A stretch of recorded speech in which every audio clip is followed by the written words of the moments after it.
नंदुरबार जिल्ह्यातील नवापूर तालुक्यात महामार्गावर 3 वेगवेगळे अपघात। या अपघातात 4 जण जखमी झाले।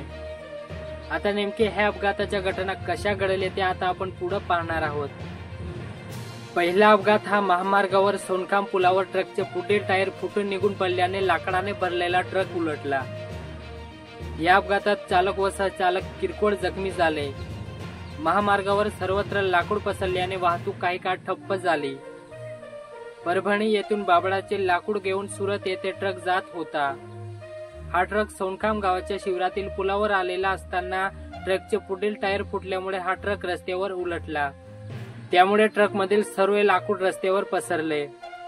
महामार्ग मदत केंद्रावरील पोलीस कर्मचारी घटनास्थळी दाखल झाल्यामुळे त्यांनी वाहतूक पुन्हा सुरळीत सुरू केली। दुसरी घटना जी आहे ती कोंडाईबारी घाटाच्या पायथ्याशी घडली। ट्रक चालकाच्या वाहनावरील ताबा सुटल्याने अपघात झाला। चालक जखमी झाला। घाटाच्या पायथ्याशी खामचौदार गावाच्या शिवारात माल ट्रक दुड्याकडून नवापूरकडे भरधाव जात असताना ट्रक चालकाचे वाहनावरील नियंत्रण सुटले व ट्रक रस्त्याच्या खाली उतरला। अपघातात ट्रक चालक सुरेश कुमार हा गंभीर जखमी झाला। अपघाताची माहिती मिळताच महामार्ग मदत केंद्रावरील पोलीस कर्मचारी घटनास्थळी दाखल झाले। त्यांनी जखमी ट्रक चालकास रुग्णवाहिकेतून विसरवाडी ग्रामीण रुग्णालयात दाखल केले। तिसरी घटना जी आहे ती नवापूर नजीक रंगावली नदीच्या पुलाजवळ घडली। नादुरुस्त उभ्या ट्रालाला एसटी बस धडकल्याने बस चालक जखमी झाला। एका नादुरुस्त उभ्या ट्रालाला लाकडकोट नवापूर ही एसटी बस धडकली।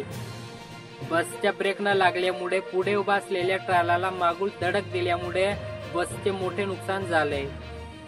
बस चालक आरवडवी जखमी झाले। बसमध्ये प्रवास नसल्याने मोठा अनर्थ टळला।